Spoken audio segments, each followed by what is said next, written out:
everybody. This is a special episode of the Same 24 Hours podcast.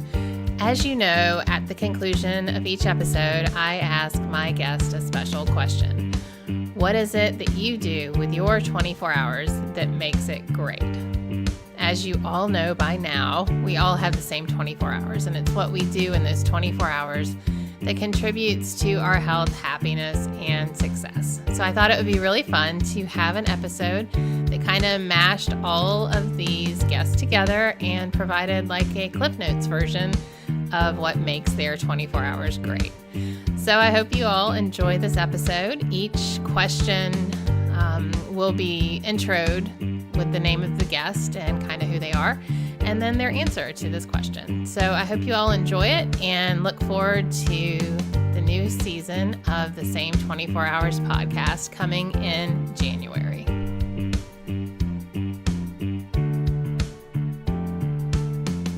First up, Kyle and Brent Pease. Kyle and Brent are Iron Man brothers who have defied the limits of what is possible and proved the power of inclusion in sport. Their must-listen episodes are 4 and 26, with a new episode coming in 2019. I think each other. Each other? That we have each other, Yeah. that we can appreciate one another. We can have the brotherly moments together. The good and the bad. The good and the bad. And that we have a family with the foundation. Mm-hmm. And they are just as part of our, they are a part of our story too. Mm-hmm. And we're a part of their story. And that is so amazing to say that, to feel that, and it's awesome. That sense of family. I think Kyle nailed it, that it is a sense of togetherness, and that, you know, being at the back of a race course by yourself can be a very tough, lonely mental experience, but to have somebody there along with you to make those 20 minutes or 24 hours better can make all the difference. And so that can be anybody. And for me and for Kyle, we use each other for those moments. Up next is Lauren Handel Zander, author of the book Maybe It's You.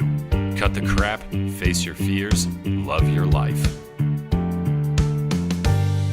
So I have sex with my husband twice a week. Mm-hmm.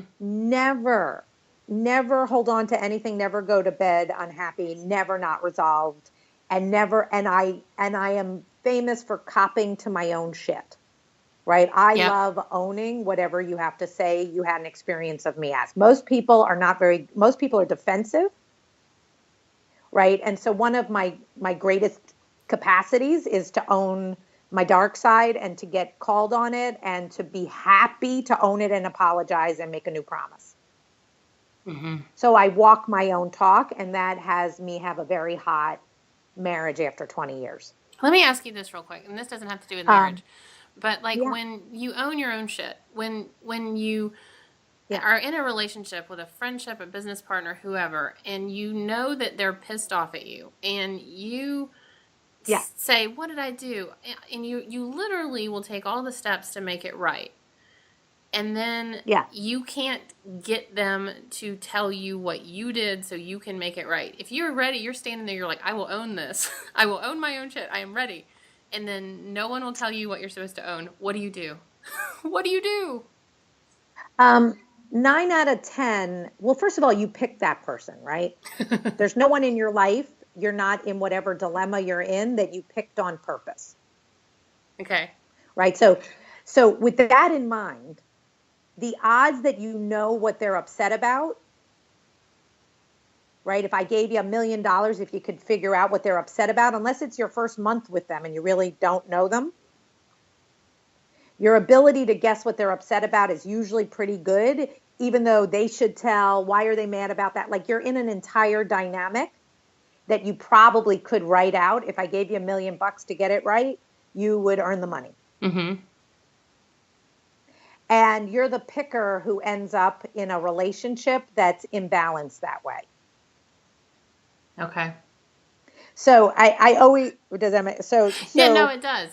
And then even, I just wonder when even if you're in the relationship and you picked it, when do you know to cut it loose? And when even if you, I mean, you do. yeah, You most relationships, if they keep on having the same drama, right? Like they a healthy friendship, a healthy business relationship, a healthy lover, right? You can't get the only places you may have unhealthy relationships that actually you need to keep on working on forever is your family. right. Right? Like that you were born into that one. I recommend you figure out how to fix that one, and that could take a lifetime. Right. Everything else, and that then includes your children, right? And it even includes your husband or ex-husband, right? So family is family, and you can't get out of that. You picked all that. That is sacred. That's coming with you till the end of time. Right. And maybe even past then. Sorry. Okay, pick wisely. Pick wisely, guys. Okay? Especially your husband, because that makes your children or your wife or, so that's very critical. But past that, everything else in your life needs to be worth it for you. Your friendships, like all those things they should only be in your life if they bring you real freedom, power, joy, happiness. Right. Right? That doesn't mean it's never hard, but it has a level of equality, right? So if you find yourself in an unequal relationship, right? You do all the work. You know how to account for everything. They're defensive. They never own up to anything. If you call a relationship imbalanced and it's not a fair deal, you have to leave. Right. Or tell them you're leaving because of the imbalance. Have the real fight. And then either the person will pick up the slack and agree, or it's time to break up. It's, most people don't understand it's okay to leave people. Right. It's okay to change friends. It's okay to change jobs. It's okay to be unhappy and find something better, right? The amount people will stay and keep on trying to fix themselves and be upset, I find that way more disturbing than learning how to move on. Absolutely, because the moment you decide this is destructive and dangerous to my health, then you're standing in your truth. You're done telling the lie. Yeah, I do a lot to help people tell the truth about the imbalances in their life. And a lot of that has to do with, could be in work or could be with their community friends. Up next is Sarah Hepola, author of the book Blackout, Remembering the Things I Drank to Forget. Okay. Well, here's one thing I do that is really, I think I would think it was creepy. So I'm a little hesitant to tell you that I do this, but I do it. And that's that every morning I get on my knees and I pray. And I pray to basically just, be freed of a lot of my own nonsense and to be useful to other people in the world. And I don't know that I definitely don't believe in like a robed God or whatever, like a guy with a beard that lets you into heaven. But I believe that we can direct our own thinking and our own path by the attitudes that we take.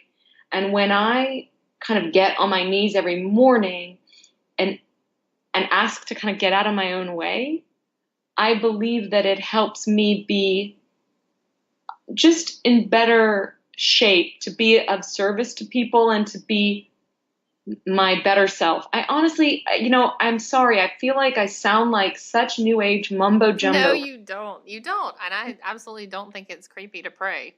And I've been really embarrassed by it because I have friends that just think that is so weird. And I thought it was so weird. And I remember the first time I did it, I was like, when you do those things and even though you're alone, you're sure like everybody's watching you, Like the first time I masturbated as an adult, I was like, oh my God, I think everyone can see that. It had that feeling to me. But I've done it now for years and it's a very valuable way for me to start my day, which is to remember that there are things that are greater than me. I'm not the center of the universe, the world. I'm just sort of drifting through this universe. I don't know what my purpose is. Nobody ever really does. And so all I can do is hope that, or maybe I don't have a purpose. Maybe purpose is just the discovery of what your path ends up being, but I want it to be as good as it can be. And so this is a way for me to kind of tighten the screws in my own mind every morning. And I find it to be very helpful. And I wouldn't do it, I think, if I didn't find it to be helpful. I always remember there's a quote from C.S. Lewis, and he says, I don't pray because it changes God. I pray because it changes me. And so that's what I do every day. Up next is Jeff Galloway, Olympic athlete and founder of Fidipides.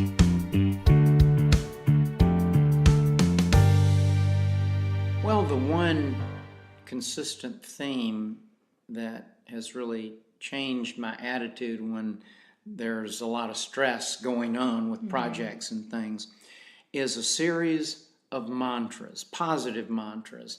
I can do this. I'm going to feel better when I do this. I have hidden strengths. One more step. I can always do one more step, one more walk break. And whatever applies to the individual, that starts the process of moving into the human conscious brain. Right. And then if you set up a step-by-step plan after that, you'll change your life every day. Up next is David Leite, author of the book Notes on a Banana, a memoir of food, love, and manic depression. Well, I think I wish I could say consistent because my life changes so much from where I'm at, either in the country or the city. But one of the things I think that's very important, I got this from Maria Hornbacher, who wrote a book called Madness, A Bipolar Life. And it's a real rough read, but it is a brilliant read. And she's a Pulitzer Prize nominated author. She says that one of the things that she does every day is to make sure she has meaningful connection with just at least one human being. It can be on the phone with someone, a friend. It could be the postal worker in your town. But try and have contact with at least one other human being, because at least with my illness, there's so much about isolation. And what I do as a writer is about isolation. Right. I can't write. I can't write in the middle of Times Square. Maybe there are some writers who can. I can't. I have to be very isolated and cocooned. So that contact with other people is something that I'm working very, very hard on, to be able to say, okay, I did have a meaningful connection with another human being today. Up next is Natalia Cohen, writer, coach, motivational speaker, and one of 4 women who rode from America to Australia. Wherever possible, I'll begin the day with a 10-minute meditation. It can be just sitting in silence for 10 minutes. Otherwise, it will be a guided meditation, depending on how I'm feeling. I've done a couple of, they're called Vipassana. They're 10-day silent retreats. And they're based on a Buddhist philosophy that everything changes. And so Goenkaji is the guru, I suppose, that initiated the Vipassana meditation. So there's a 10-minute meditation that he does that I generally use every morning wherever possible. I always try and do some kind of physical activity every day, even if it's just getting outside and walking around the block, just to make sure that I'm doing something physical. But I will try and get to the gym or do something active as much as possible, because for me at the moment, particularly because I'm not involved in any big expeditions or anything like that, that is my moment of utter focus and being present. And I find that that's really invaluable, just to know that you've had half an hour or an hour or, however long of being totally, completely and utterly in the moment and focused. And I will end the day thinking about a highlight. So I'll always do my best to find a highlight from every day. And I think that makes you look for the positive as much as you can. And that's something we did on the boat as well. So in our rowing pairs, we would always share a daily highlight. And that highlight literally could have been anything, but we just needed to make a point to look for those positives as much as we could. Yeah, in our family, we watched a movie years ago it's a Bruce Willis and Michelle Pfeiffer movie called The Story of Us. And they posed a question to their kids at dinner every night that said, high, low. What was your high for the day? What was your low? And we joke in our family, my husband and my daughter are very positive just by nature. They were born that way. And my son and I tend to be a little bit more crotchety, and we're just not like naturally positive. So we can always come up with our negative. Like we can come up with our low like immediately. And so it's been a great exercise and my husband's like, no, you have to come up with the high first. And I'm much better. I'm definitely a more positive person than I used to be. But my son, who's 9, he's like, well, I can tell you 3 lows for today, but I don't have a positive. So I love the way that you focus on gratitude and positivity, because it's definitely a practice. I think some people are more positive by nature, but it is a practice, and you practice it. Yeah, man. I mean, that's an interesting point, nature or nurture. I who knows? Maybe I am similar to your husband and your daughter, and just naturally, I've always been, looked through the world with rose-tinted glasses as much as possible, I suppose, and that's just because that's how I've chosen to want to see the world. But I think highlights and lowlights, it's a great exercise. And like you say, it does become a practice. And you also need the lowlights because they're the learnings. Most of the learnings come from those lowlights. And, when you're in challenging situations, that is when you do your most growth. So, I suppose it's just altering how you look at challenge. For some people it's so scary and it's filled with fear and there's a lot of negativity that comes with it, whereas for me it's a great opportunity. Essentially, it's an opportunity to further yourself and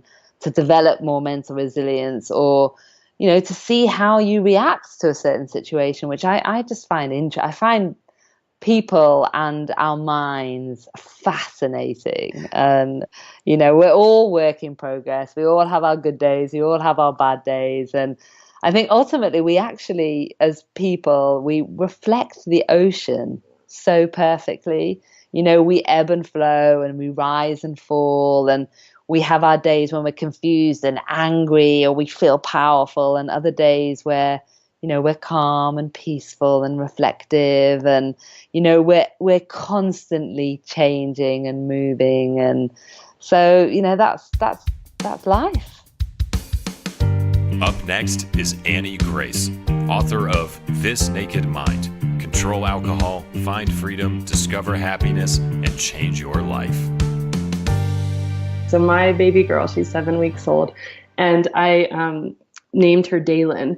And the reason is because I wanted to call her Day, because I feel like in the last few years, I am being taught about a day, about how life is really daily. And I've spent so much of my life trying to get through the next thing, and I think we all do this, in order to get somewhere.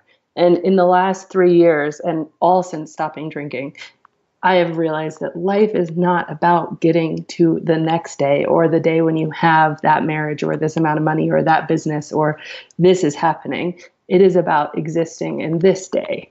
And so I named her Daylin so I can call her Day, so that I can think about that every time I look at her and just think about it is about living in this day. And so at the risk of repeating myself, I say that at least once, and even if you have to set your alarm and you will become addicted to this in such a beautiful way, stop and just say, I am here, and look up at the clouds and look around at what is around you. And no matter where you are, even if I've done it in like a grocery store and I've been just, wow, I'm so like, we have all this food we can just buy and it's on the shelves, or, I'm in the bathroom, we have this tap we can just turn on, and it all sounds so cheesy, but when you actually do it and you just stop just for like 5 seconds or 30 seconds and be where you are, instead of in your head. That has changed my entire life. Up next is Dr. Shefali, speaker, author, psychologist, and author of the book, The Conscious Parent. Well, I think that the two main consistent things I do is I exercise my body almost every single day and break a sweat and feel my body and enter my body and just rejuvenate physically. And then the other thing I do definitely every day, sometimes twice a day, is I meditate. So that rejuvenates me into a place of quiet and stillness and realigns me with my source and reminds me that I am beyond this form and I don't need to get caught up in all these things of ego. And just again reminds me that we are essentially limitless and expansive and boundless. Up next is Dr. Aviva Romm, a physician, midwife, and herbalist. I would say for me, probably the biggest thing, maybe the two biggest things, I try to laugh, and my little grandkids make me laugh, so I try to tune in with them a lot. But I think gratitude, I know that sounds so simplistic and so common, but gratitude for what I have, when I'm in a busy time crunch with a book or producing something, reframing that from like, oh, I have to do this to, oh my gosh, I'm so grateful I get to do this. Yes. Probably is the biggest charge for me is just, I'm so grateful. I'm so grateful I get to have work that I love and interact with people like you who are amazing. Absolutely. Yeah. Gratitude is everything. And I always tell like my athletes or when I give a talk that if you can't be brave, then just be grateful because you will find bravery and you will find everything you need if it comes from a place of gratitude. So we're soul sisters on that one. It's so true. And it doesn't mean denying the crappy stuff that might be happening in your life, but if you can find one kernel. So my husband and I actually, to get very, kind of granular about this, we actually started a little practice. And we don't do it every day, but we kind of try to have it a general part of our life, which is when we wake up in the morning, one thing we're grateful for and one thing we're looking forward to that day. And that just sets my day off right. Up next is Anthony Malone, triathlete, yogi, and owner of Paper Plane Yoga in College Park, Georgia. I bet you're going to say yoga. Yoga, yeah, it's the intention. I mean, getting up with the intention of non-judgment, getting up with the intention that you're going to treat people the way they want to be treated, not the way you want to be treated, because you may want to be treated a totally different way and they don't want to be treated that way. So treating people the way they want to be treated. And for all of the managers out there that manage people, that's something that I've given you free of charge. I used to do seminars on this, but yeah, I mean, we've learned treating people the way you want to be treated. And sometimes people don't want to be treated that way, but yeah, waking up with a good intention that you're going to try to help somebody, and be nice, have that positive energy, because energy introduces yourself. You don't even have to open up your mouth. Yeah. Your positive energy introduces yourself. Just like when you greeted me over the phone. I mean, I could literally feel your energy through the phone. That's just because I'm a loudmouth. But you know what? You have a really great sense of humor. I mean, and a lot of times when we have great sense of humor, you don't take yourself that seriously. You know what I mean? It's a good thing. It's a good trait. And so, yeah, continue with that. It's a beautiful trait. And so using that for me is waking up each day and seeing how much that you can do and not be just a miserable, person. And knowing that it's not that serious. Wow. Up next is Mike Reilly, the voice of Iron Man.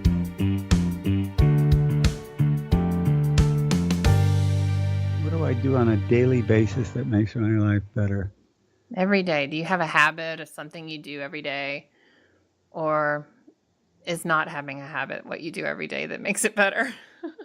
Yeah, I really don't have habits. I mean, if I get up and want to have a cup of coffee, I do. If I don't, I don't. If I get up and want to, because I don't have a day job now. You know, I was that active for 16, 17 years, and then another company after that. And now I'm just during the day, I'm writing my book and doing whatever I want to do. So my day's pretty free flowing. And you know, I think the habits that get me going through the day is just to stay positive. I positively, if I feel something, now I'm in such a writing mode, I write it down. If I remember something from years past, I try to get it down and remember it.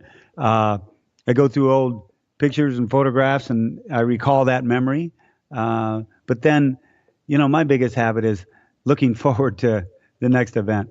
Yeah. You know, I love history and I love memories, but at Ironman Arizona this month when me and 2,500 others are together, I'm going to be able to witness a lot of great new memories and milestones for somebody's life. And that's what keeps me going on a daily basis. I mean, that and my family. Up next is Chrissie Wellington, a former professional triathlete and 4-time Ironman triathlon world champion. I kiss my husband and our daughter and tell them that I love them. Oh. It's so easy to get to the end of the day and think, actually, did I even look you in the eye and tell you that I loved you today? Oh, yeah. And it's so important. So I try to do it at the start of the day and really mean it. Next, Laila Ali, retired world champion boxer, author, entrepreneur, wife, and mother, and the daughter of the late, great Muhammad Ali. I think for me, that makes a day great is just getting myself in the right mindset and having gratitude and prayer. That's what really makes a difference for me, because it just puts my spirit in the right place. So no matter what happens, there's so many things that go on in our lives and our world that we can't control, but I can adapt to it if my spirit is balanced and in the right place. So I would say definitely prayer. Next up is Randy Spelling, a life coach and a former actor.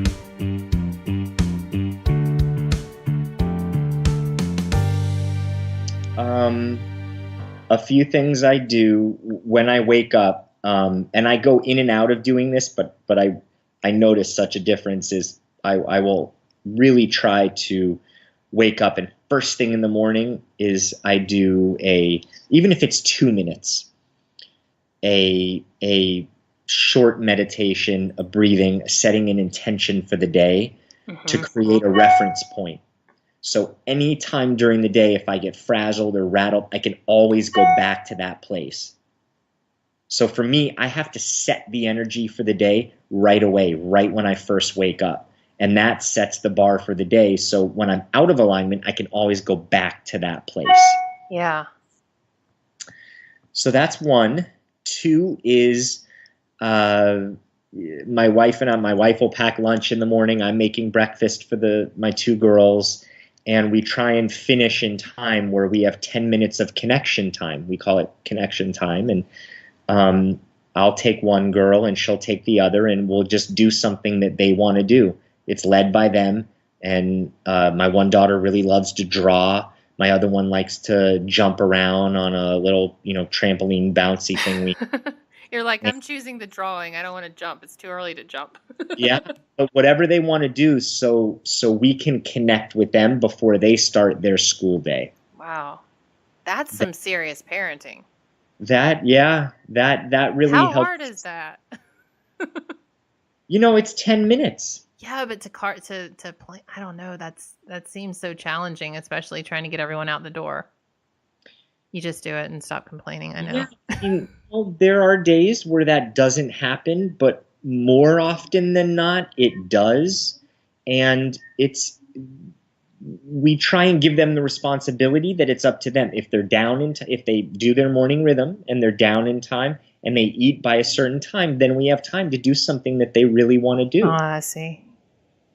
And that's a way of helping them learn to set a morning routine too. Exactly. It's really cool. Yeah. I like that. Yeah. And then for me, it is important to get my blood moving. I find that I have much more mental clarity. So I will do something, whether it's go to the gym for a little bit, or when it's colder outside, I'll go to the gym, or I'll do a workout video at home and do something just to get my heart rate going and feel better. I eat pretty cleanly, food that works for my body. It's taken me a while to figure out what foods those are, but I know what foods I function best with. And I do things during the day that fill me up, and working with people is one of them. I try and carve out a little bit of time to do something creative, even if that's writing a blog, or do something, even if it's 10 or 15 minutes where I can just be stimulated in that way. Next up is Jason Jaksetic, the lifestyle brand manager for the Spartan races.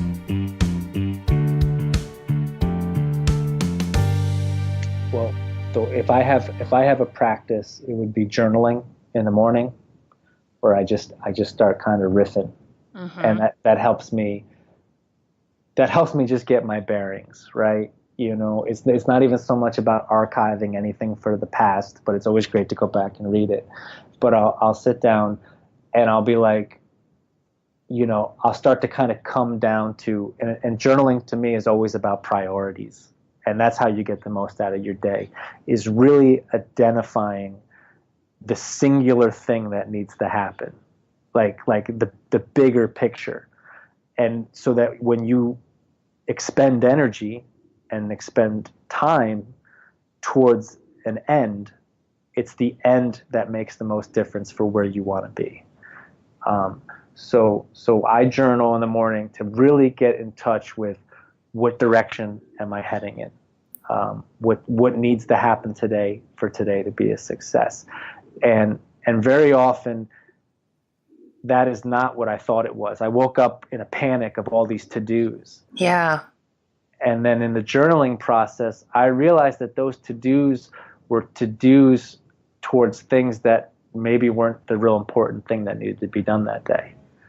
And I never really kind of wake up knowing what needs to be done. I kind of have to work it out. Yeah. So that's what I would say. It's a practice. The Stoics, used to journal a lot, Marcus Aurelius, and like you read his meditations, and he's like, here's a guy who's the emperor of the world pretty much at that point, of the Roman Empire, and he's just kind of musing about like really abstract, like where should I be putting my time today, and what's really important. He had a lot of to-dos on his list, and he's spending his time kind of working out the bigger picture. And I kind of look at it that way. I write and I make sure it's not for any audience other than me, and I try not to step on my own way of thinking. I just kind of let it happen, and then go act in accordance with what really not needs to be done, but what am I really trying to do? Up next is Melissa Hartwig, co-founder of the Whole 30 program. The obvious thing would be to talk about my fitness, but I'm not. I'm going to talk about the fact that I read a piece of a book, every single day at some point. Every single day, I am reading anywhere from 5 minutes to a half an hour. Every day, I make time for this. And to me, it just feels like such a simple indulgence. I love reading books so much. I would rather read a book than watch a movie. And I've just figured out how to carve this time into my day. I do it every night before I fall asleep or before I go to bed or wrap up for bed. And I just find it such a simple, indulgent thing. It's just for me. It's not for anybody else. I'm not sharing this with anybody else. I'm not participating with anyone else.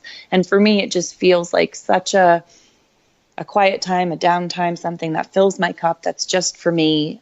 That's something that I've implemented that I've been doing, for decades now, that I love, and I wouldn't give up for anything. Up next, Lizzie Velasquez, author of the book Dare to Be Kind.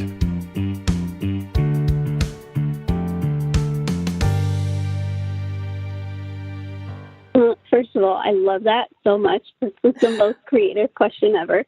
And long and lengthy. Yeah. I mean, I have sort of this three. I dropped my phone. Sorry. It's okay. Okay. Can you hear me? Yes. Yeah. I have the three things that sort of keep me going on a daily basis. And it's my faith, my family, and my friends. And every day I know that I have to make contact with at least one of those three things. And in order for me to keep me going and to keep my day, no matter how it's going, I have to either say a prayer, I have to talk to a friend or family member, and looking at pictures at my dogs and staring at them whenever I'm away from them, it's just like the cherry on top of things. And I think that's just like my thing. Keeping those things in my life is what keeps me going every single day. Up next is James Lawrence. James has completed 50 Ironman races in 50 states in 50 days. Yeah, number one's obviously going to be show up. But aside from that, it's like I have a stack of to-do lists beside me, and for me to have success, that again, that's the big goal, right? Knock all these out. But I every single day I'll go through my list and I'll go, okay, these are my top 3 today, and I'll just attack those, because we just we live in a day and age of massive distraction and where's the shiny light. Right. And so I have to disconnect from all the things I have to do, the big picture. I know what it is, but I got to disconnect from it, and then I pick 3, and then knock those out. And then at the end of every day, I go, yeah, I accomplished what I was out to do today, and tomorrow I get to show up again and pick 3 more. Up next is Shay Eskew, a world-ranked triathlete and author of the book What the Fire Ignited. There's several things. I don't know if I can say just one, but one of it's everything I do, I put on my calendar, and then I share with my wife. She knows, hey, I'm going to get up at 4. I'm going to start working out at 5. That's my time. Unless something crazy is coming up, that's where you'll find me. But I also try to understand, hey, what's important to you? So one of the things that she expressed, 10 years ago was she wanted 2 days to sleep in and recover. So Saturday and Sundays, she sleeps in and gets breakfast in bed. Oh. And so Saturdays, what I do is I get up, I ride my bike 2 hours, I'll stop, make breakfast, make sure everybody's good, and then an hour later, finish my bike ride. And then Sundays, I'll just do my, like I do a 15-mile run. I'll wait and do it after the kids go to bed that night. Mm-hmm. So I'm really big on making sure that the workouts don't interfere with family time, because if they do, you're going to have a resentful spouse and feel like you're missing out on your kids' activities. I've never scheduled any of my races during my kids' sporting events. And I think one of the big things I hear from people is, well, I don't have an hour to go work out. Well, do 30 minutes. Do 20 minutes. Something is better than nothing. I mean, I've got times where I'll just do 15-minute run and that's it. Right. I struggle with that. I feel like if I can't do the whole hour, that's where one of my big hangups is I don't just do the little things. But that's such a good point. Do what you can. Absolutely. And so, and sometimes it's like for my long bike rides, I'll do an hour and a half in the morning and then an hour and a half once everybody's went to bed. Mm-hmm. And waking up early is a huge, huge thing. It is such a lifesaver. Don't you agree? Absolutely. I don't know, because when people tell me they wait and work out after, their day's over, I would never do it. It never happens. Something keeps popping up, work, kids, or you're just, worn out. And so when you can make it the first thing you do when you wake up, I mean, I have a routine. I get up at 4. I walk the dog 15 minutes. I make my Starbucks coffee and 2 frozen blueberry waffles. And then I read for 20 minutes and then send emails for another 10 to 15. So that's my routine every single day. Mm-hmm. So, and then you train your body. Hey, this is how it works. Yeah, and it gets used to it. I mean, I do that too. I get up super early and then I write, and then when everyone else wakes up, then I'll work out or whatever, but I have a set morning schedule too, and it starts super early. And today I decided to sleep in, and I got up and I put on my tri shorts because I was going to run. And it is now 3:30 and I'm still in my tri shorts and I have not run. And I keep thinking, okay, when am I going to do it? If I don't do it in the morning, I'll sit in my tri shorts all day and then I'll just get a shower. Yeah. I mean, I said something to me is better than nothing. Yeah. But likewise, on the same token, it's just some days you can't get it in. I've had days where I've had to be at the airport at 4:30. And so on those days, I mean, I struggle with this still, but you have to let it go. Right. You can't kill yourself to get a workout in. You'll be so much more rested just to call it a day, get a good night's sleep, start over the next day. Right. Don't try to double down and make up for the missed workout the next day. Next is Kyle Maynard, the first quadruple amputee to reach the summit of Mount Kilimanjaro and Mount Aconcagua without the aid of prosthetics. Yeah. I warned you and you still weren't ready. You're did. supposed to say meditation. Yeah, Meditation. No, although I do need to meditate more and intend Okay, so to. where do you But- fall on that spectrum? Are you not a meditator?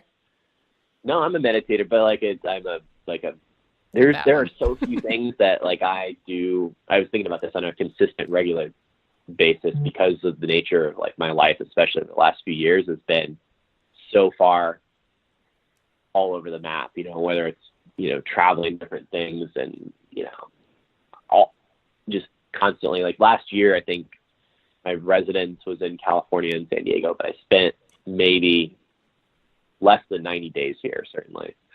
Wow. So constantly kind of on the road. I would say that, it's probably not that hard to gather that I get pretty dorky with stuff. I love learning. And I think the thing that is consistently some of the best use of my time in the long haul is learning. The return on investment of learning is phenomenal, both from just an experience of life and happiness perspective, but also in terms of achievement and what it does for you down the road. I had heard it explained recently that if you were to study dozens of different things over the course of your life, and then as those things begin kind of congeal and intersect, that allows for geometric growth in terms of what you're able to contribute to the world, right? Yeah. It's not just through my general philosophy on that too is specialize and not specializing. And it's something I stole from Greg Glassman, who's CrossFit founder. The whole thing is to be able to have kind of a breadth of knowledge over a wide range of topics, and whether it's photography and film or psychology or philosophy or biology, or even maybe trade work. I would love to learn soon welding or carpentry. Yeah. So stuff like that, I think is so critical to a good experience of life and I know a lot of people, working a full-time job, having a family, sometimes you want to just come home and turn on, Netflix and shut the world out. But if we can go and devote even 30 minutes, an hour a day to learning and actively engaged in what we want to go and learn and take on, I think that payoff is huge in the long run. So that's awesome. That's my go-to there. I don't know. I think my 24 hours is a good 24 hours if I've learned something. Up next is Brian MacKenzie, a human performance and motivation specialist.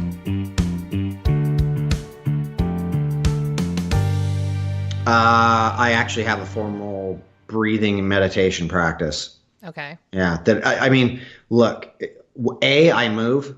This is kind of a compound answer.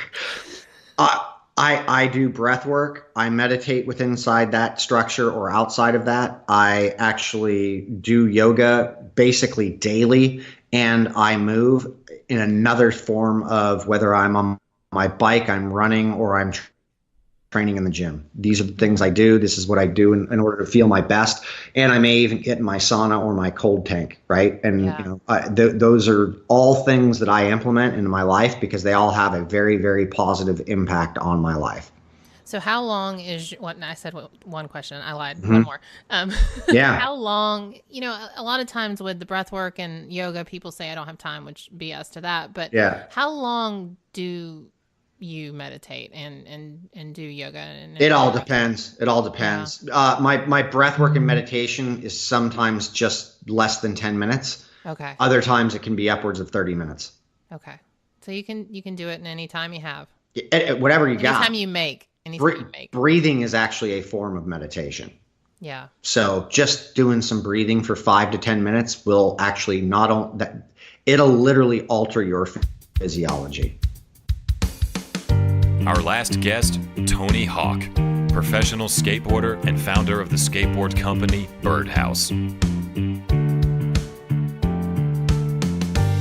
I would have to say staying grounded in that, waking up early with our kids, getting them off to school, and having that sense of normalcy in a life that is fantastical and crazy at times.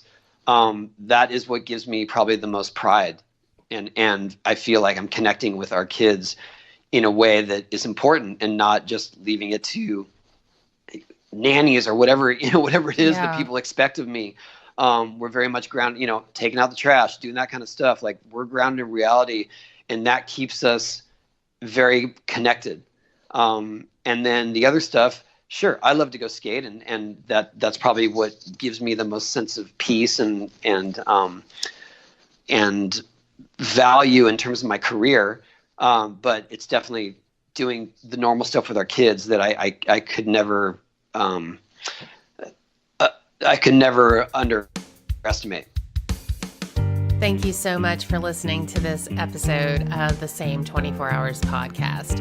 I hope you all have a great new year and head into 2019 with the greatest intentions and gratitude and, yes, perhaps some meditation. I look forward to another season of episodes, and if you do too, please remember to rate and subscribe to this podcast on iTunes. It's super helpful. I hope you all have a great holiday season, an excellent start to your new year, and I will see you soon.